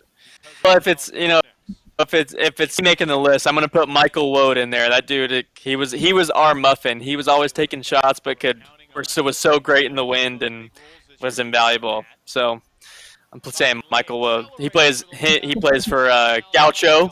Shout out to Gaucho. Nice. So great team. A lot of great teammates from Tech. It was not easy decisions, but those are the 7. I love it. I love it. Ooh, stylish one-handed grab. And big layout by Bobby. That roll was kind of cool too, right? It was. How many times do you think he's heard the nickname layout. How many times? How do we think? Over Bobby under? layout. Totally. It's a lot. Power rankings of the teams Oh, that are I gonna forgot. you Bobby and I had had a bet on this game. Oh, okay. What was it? to see those So, two well, weirdly enough, him and I are both in the Florida State alumni top of that. group chat, and we were all going to go on a cruise in August. And they're big into these short sleeve button down shirts, and so our bet was the winner has to buy the other a short sleeve button down shirt. And they've competed in a tougher yeah, I got a shirt out of this game, so that was cool. Oh. Did he get you a nice shirt at least? I mean, no spoilers for everyone, but did you get a nice shirt? It was nice. It was nice. Henry, that was a great job letting it go out of bounds there instead of, doing your job. I think Dan was yelling at me to look at him at the. You can see him at the end here. I think he's pointing at me, and I give him a little smile. Yeah, for those who don't know, if it goes out of bounds back there, we get it on the 30-yard line. So, it was the right decision. A guy like Thomas Slack, you consider an unsung hero, and they shoot it. Look at that. Again. I mean, he's Oh man. always seems to make the right decision. And then this throw by Connor, I was just like, all right, I guess we're gonna play loose today, because it was all coming together, and I felt easy, honestly. Like throws like that, those are hard throws. That inside out to the break side holding that. I guess if you have a rocket launcher, maybe not, but that's a pretty hard throw for most people. Absolutely. He recharged it. Mm-hmm. The more I watch the game, the more I'm realizing that, because facial hair, is pretty recent for me, that I'm realizing that eye black doesn't go really well with a beard. So, but, whatever it takes to win, I'm glad you said it, Carson. So that facial hair there in this game was that part of like a playoff beard situation or something? So you just weren't gonna shave, and then you're like, oh gosh, we got to do the eye black on top of it because it's sunny in July. I think it turns into, I don't look in the mirror that often, and I don't really know what I look like, and sometimes you just do whatever you got to do. And so I wasn't worried about it. I wasn't, I don't put my eye black on in a mirror or anything. So it certainly wasn't anything stylish on purpose. But yeah, now that I'm looking at it, 9 months later, I'm like, man, I probably should have shaved or not worn eye black, because one of those two. Oh man, I look like Wolverine. You did, because it's so like. It's a world's level hammer right there. Oh man, that was a great throw. That was. I don't see Abe making that one, so. Yeah, I don't know. I don't know if I do either.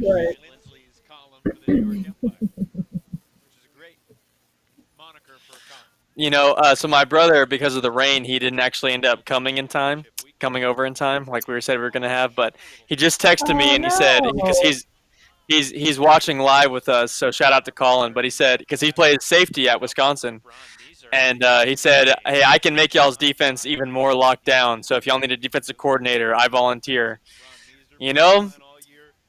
Seeing how he plays on the field, I would gladly take his expertise. So we should definitely take him up on that. I think you guys should definitely. I was seeing a trainer for a couple of years, and I just lived too far away, and he was played secondary, was his main role, so he didn't know a lot about Frisbee, but we kind of explained to him, like, this is what the mark is. It's like, oh, so it's like self-defense, right? We're like, yes, and these are different things. There were so many positions and drills and routes that we would run, kind of learning with him. Like I, played like IM flag football, but not like real football. So useful, which I'm sure you already know. Oh yeah, most of the drills we do are football drills, and so a lot of footwork, a lot of me running routes for him, and his reaction time, his like dedication to like staying disciplined in his defending receivers. I mean, he would lock down. I can confidently say he would lock down any receiver in the AUDL pretty easily. So does that say more about the dominance of college football, or less about the athleticism in the AUDL? I'm not sure, but the combination of the two, he would dominate if he came over here. So I believe. So right now, if y'all are like, wait, what's happening? This is a replay package that they played during the broadcast of the 2018 championship, which that was a fun one too. I'm sure you both remember. Super exciting. Oh, this here. Oh, this is the play. Henry, Oh, what I happened? pick Goose. I pick Goose, and they get pissed. Him and Misha get pissed. And here's Chris, thinks he toes the line, and you can see him. His face is so surprised. Like, he says right there, they called that in, and so you can tell that he didn't think it was. But I mean, say sometimes that's what having refs is about. So, but we came back hard. I mean, aside from that, I'm not trying to discredit our comeback, but we came back from way down, kind of like Raleigh was in this game. So we did a lot of work to get back in that game, and it was very exciting. Did you ever have a moment in this game where you worried that what happened to Raleigh the year before was going to happen to Dallas here? Because they were up by what, 5? I think 5 or 6. Like they were quite a lead. Yeah, they definitely were, and I don't know if we had that same feeling. I think we felt that our offensive floor was so low that really at this point, no matter what we did, that we could maintain this kind of lead. And I think this point is actually a great example of that. I think we possess. I think they rolled out and we possess. So we'll see what happens this point. But I think this is an example of how our offense was kind of jiving this game. So they do the roller side pull. Taste of y'all's own medicine. Yeah. What did you make of that? Let's watch the clock. I can't remember what we thought, but so this point starts at 5:30, but I think we're just confident. We're feeling pretty good about this game. We'll see how much time we take here.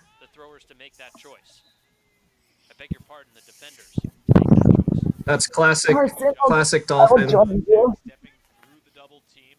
Nice. She was whining because I've been away for too long, apparently. He's going to start whining. He doesn't really want to be held, I don't think. But yeah, I don't think she does either. Henry, do you have any pets at y'all's house? Yeah, but they don't like me enough to bother me. They like the rest of the family. Mm-hmm. I get that.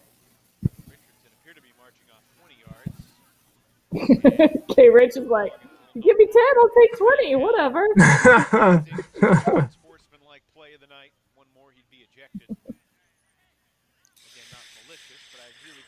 Oh, he got an unsportsmanlike for that? Okay, we're dropping the cat. Okay. Mm-hmm.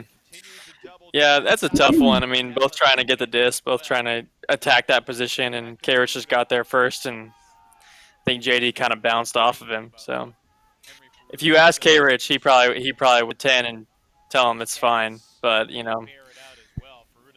Ultimate's generally a little bit softer than most other sports, so.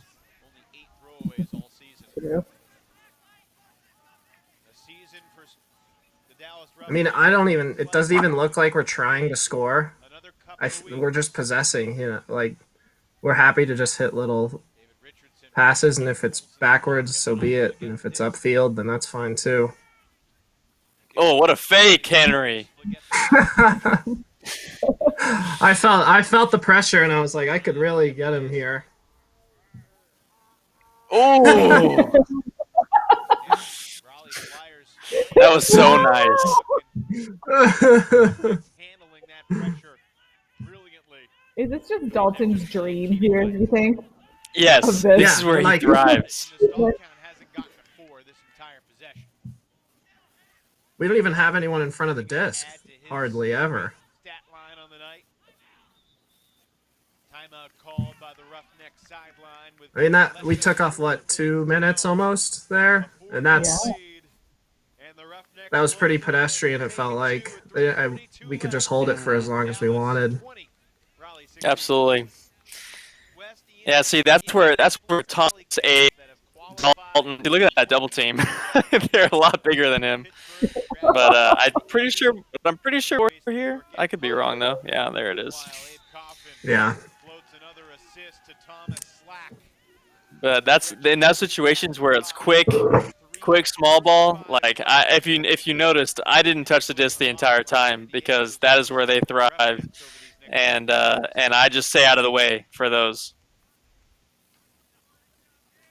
I think that is a skill too, because your positioning on the field is moving somebody else then away from where all this movement is happening too. So there is strategy to that as well. Mm-hmm.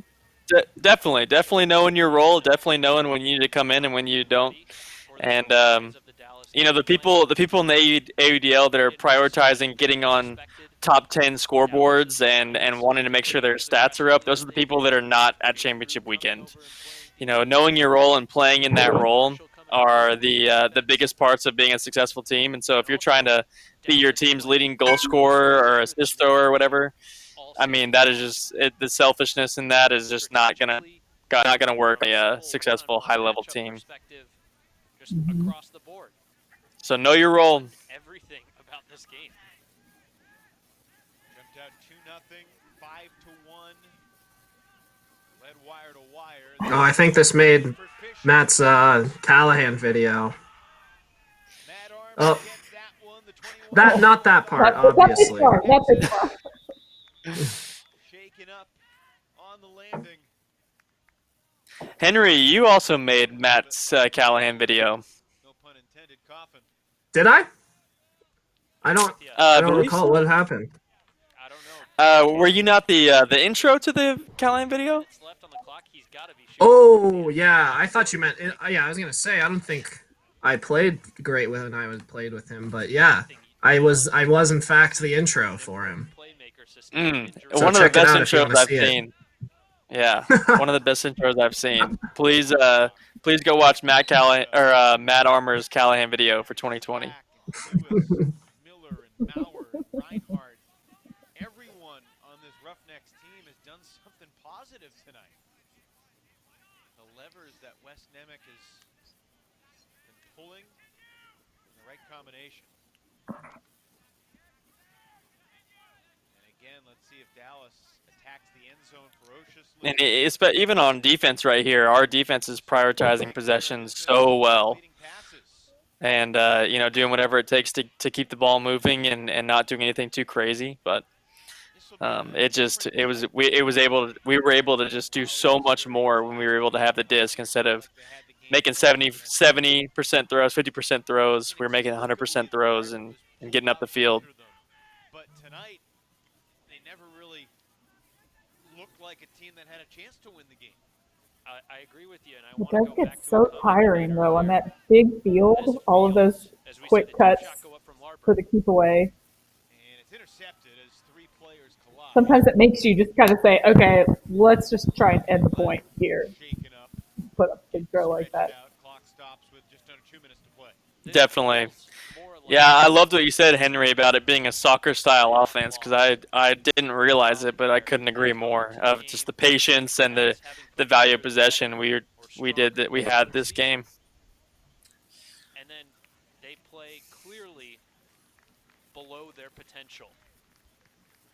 When I played soccer, my coach was from Latin America, and he pounded it into our heads that once we lost possessions, we had to play like, I forget who he referenced, but it was like Real Madrid or someone. He was like, they get it back in an average of 6 seconds. So that's what we're going to do.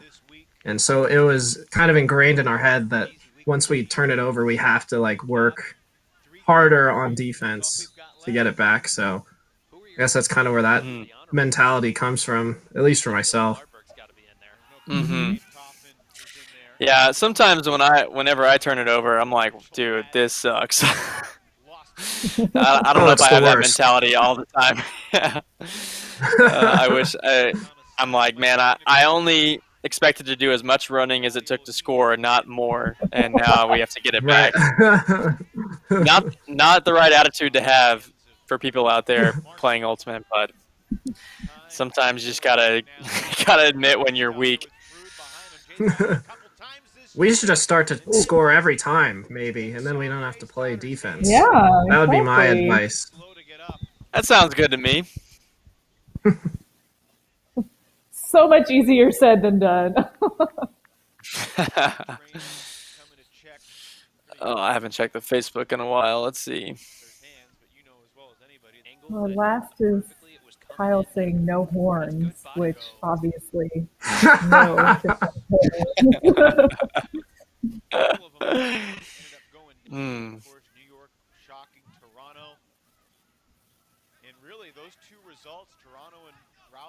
So we talked about, you guys were talking about soccer, and we talked about football. What sport would you say best helps a player kind of transition to Ultimate? Carson, you go first. Ooh, well, again, being biased and playing basketball growing up, but also analyzing the games of other sports that I've played. But the movement and the consistent effort that I have on the Ultimate field, or have to put forth on the Ultimate field, is very much similar to basketball. The jumping, the consistent jumping, the consistent decision making and passing, I think relates the most to basketball. It's like if you took basketball, added 2 more people, and played on a football field for me. And so a lot of the offensive schemes, a lot of the roles that you need to play, a lot of the diversity in roles, like Henry said earlier, we were able, all 7 guys on offense are able to play any of the positions on offense. And that's a little bit less relevant in basketball, because you can't have a 6'1" point guard playing a 6'11" center's position. But at the same time, that 6'1" point guard needs to know how to play in the paint. And so I think it's basketball. I think I've applied a lot of the stuff I learned as far as decision making, movement, motion offense to Frisbee from basketball. So that's mine. But I'm always open to other things. What do you think, Henry? I think the best players that I've seen that have played have been basketball players, honestly. I think it's just they have a different quickness. Coming from soccer, you hit top speed, not so often, and it's more about jogging, which is not Ultimate. It's a lot of sprinting and quickness. So I think basketball players do make the best Ultimate players. Yeah, I have to agree too, but basketball is my main ball sport. But that keep away, Henry's just so excited. Oh, Henry! What a great shirt! Waiting this time. This is my after game shirt. I bring it to every game. I know we're gonna win, so I always bring it. Yep. Hey, Henry, you should tell the people where you got it originally. Dave & Buster's, if you can see that. So you were winning there? Did you literally win that at Dave & Buster's? I think we scouted the gift shop at some point, and we were like, we're gonna get those. So we made sure to play enough games to get that. But yep. Big win though. Your first game. Yeah, your first game wearing it was the first game of 2019, right? Was that first game after you wore it, or was it in 2018 when you brought it out? I don't remember. Oh no, I got it 2019. So it was this season. Okay. Yeah. Okay. Yeah. Gosh, because we went back in the locker room. Yeah, exactly. We went back in the locker room. I think one of our earliest games, maybe Raleigh the first game, but and we all shower changed, whatever, and we all meet up again, and Henry's got the winner shirt on, and it was just classic Henry, you know. It was awesome. Phenomenal. Those are video game numbers. I mean, you're playing. So we're going to watch a player's game. I think no rewind is complete without saying great things about Abe Coffin. So, Carson, what good thing would you say about Abe Coffin that we haven't said already? Yeah, well, Abe, obviously, even from that throw, from the previous highlight, from this hammer, like, he has every tool to make any throw in his bag and in his arsenal. And, you know, people like me get to just be on the receiving end of it, and it's awesome. Abe is a rock. He's an incredible athlete. He's an incredible teammate and an incredible leader. And so, you know, it's never a surprise if it's Abe Coffin who gets the player of the game. But yeah, I'm just glad he's on our team. That's all I'll say. Yes. Okay, Henry, if you had to say something nice about a different player that wasn't Abe from this game, who would it be and why? Wow. I would say, I think either Zach or Dan. I think those are our two biggest energy guys that are on the team, and I think they keep spirits high constantly, and both by example and by verbally. So I think they just keep up the team spirit and really kind of embody what Dallas Roughnecks Ultimate is. Absolutely. Yeah. I think that's a great answer. So if you have any final questions for Carson or Henry, go ahead and throw those into the chat. I have a couple questions for you guys. Number one, who is your favorite non-male identifying player in the Frisbee game right now, and why?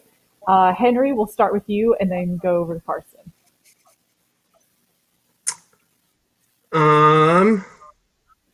I think Jack Verju, it was so dominant. I remember watching college nationals in like 2017, I think, when Melee went and Tough didn't. And I remember Julia Schmaltz was just dominant, and Jack was also dominant, and that was a very exciting game, watching the two of them go at each other. And yeah, they've just been on the scene for so long that I think that they're just so dominant. It's fun watching a player like that.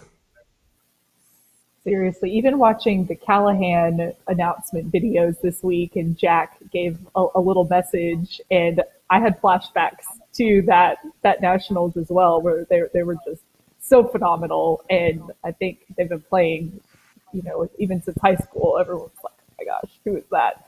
So anyway, yes, totally agree. Carson, what about you? Who would you say?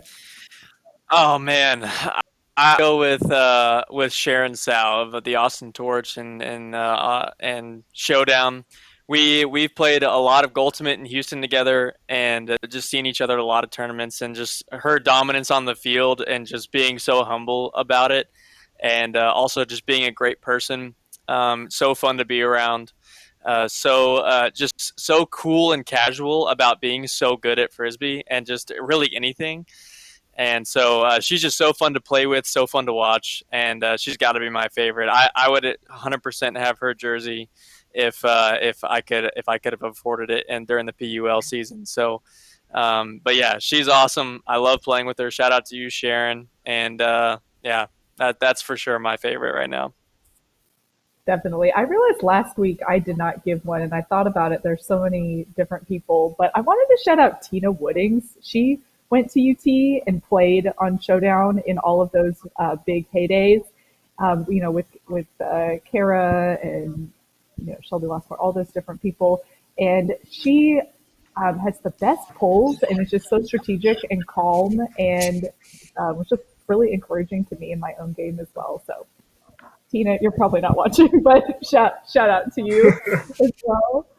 The next question, I'll start with Carson. What makes playing for the Roughnecks organization unique and enjoyable for you? Yeah, for me, I think I have a pretty unique perspective coming in to the Roughnecks organization, being a competitor originally, and so seeing what Jim Garanser and the rest of that 2016 team brought to Dallas, I mean, that season alone put Dallas on the map more than ever of being an ultimate city. And so getting to walk into that without having that original team for the most part and being able to say, hey, that season was great. And those guys who are with us are really talented, but the guys we have now are also really talented, and getting to carry on that legacy throughout the seasons and because I think it was so fun being one of the biggest surprises in the AUDL after those guys left, and we were able to come in and say, no, we're still a great team and we've built a great program, and I'm just really happy to be a part of it and getting to just be teammates and brothers and sisters with these guys and girls who are part of the organization. And so it's one of the most life-giving things in my life for me. So I love it so much. That's awesome. Henry, what about you? What makes the Roughnecks organization an enjoyable experience for you? I think from the business side of things, I think having buy-in from top to bottom really helps the morale of the team, and we all have a common goal, and it's very clear from the beginning that we have this common goal on the team, and we have a team meeting at the beginning of the year, and we all make it clear what we're here for, and I think that that's really important. So it's a good team culture that values winning and like brotherhood at the same time, which I think is pretty unique. And as far as a pleasure side, I guess it's just so fun coming. I love coming down to Dallas. It's the highlight of my summer, getting to come down every weekend and hang out with everyone. It's a pretty unique experience to be traveling all over with some of the best guys in the world, and it's just, if you can compete and get together off the field, I don't think you can ask much more from a team experience. That's awesome. So we started the week that Carson and Kyle were on, and I think Brewster had a question that I thought was so good. We've been asking it every week, that when did Ultimate become more than a hobby and turned into more of a lifelong passion for you?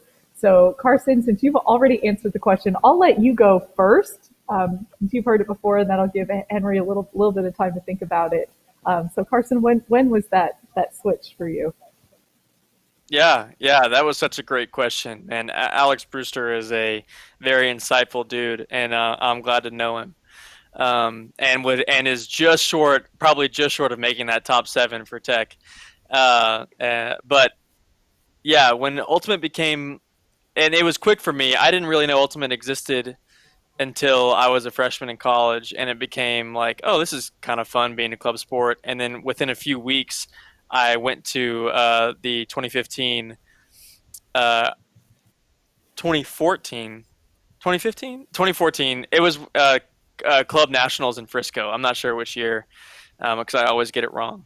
But seeing, Revolver and Goat and Rhino and Double Wide and Ironside and Ring all play, and not knowing anything about them and just being immersed in that culture, watching semifinals and finals, and ESPN was there, and they had actual announcers, and I was like, whoa, this is a real sport, and these guys and girls are going so hard, and so that was when I was like, all right, I want to make this something that I do and do well, and want to play at this stage soon. So, and then the next nationals, I was able to play.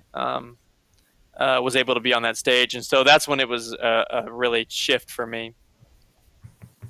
That's awesome. Yeah, I love those nationals. Henry, what about you? When did it shift from becoming a hobby to more of a life passion for you?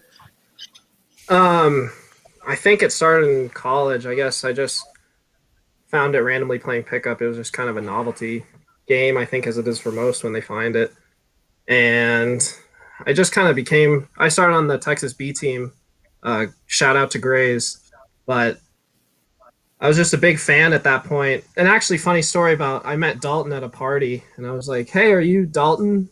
Or Dalton Smith? And he was like, oh no, like not a fanboy. And I still think he's so good. Not, but yeah, I think just living it in college, and that was most of my friends. I went to school and I played frisbee and hung out with the frisbee team, and I think that sort of tight-knit group was something that was fun, as well as playing a pretty cool sport at the same time. I think really cemented it for me, and knowing that there's a higher level to compete at, I think that was important. So I think it was the competition, the friendships, and just the passion for the game. My cat just tapped me on the head. Sorry. That was a beautiful answer. Thank you. I agree. It's a great culture. He just pawed me on the head. Anyway, Kyle, Hanky has a great question for you both. We'll start with Carson. What is your favorite mannerism that the team says or does? And that could be like a, cheer or, something. What is that favorite thing that the team does? Mannerisms. I think my favorite is when, because generally the captain's leadership coach will bring it in, and whenever we bring it in, they'll initiate our chant to break a huddle, which is just, we say next on 2, 1, 2 next.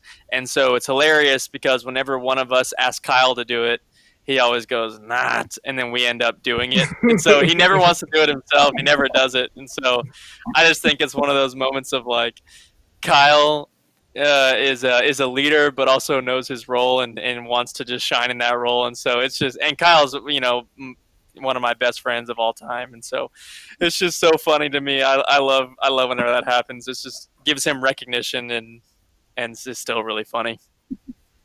I love it. That's a good one. Henry, what about you? What's your favorite mannerism the team says or does? Man, it's hard to say if there's one in particular. We all kind of crack. Well, not we all, but we have a lot of jokes that we're cracking all the time.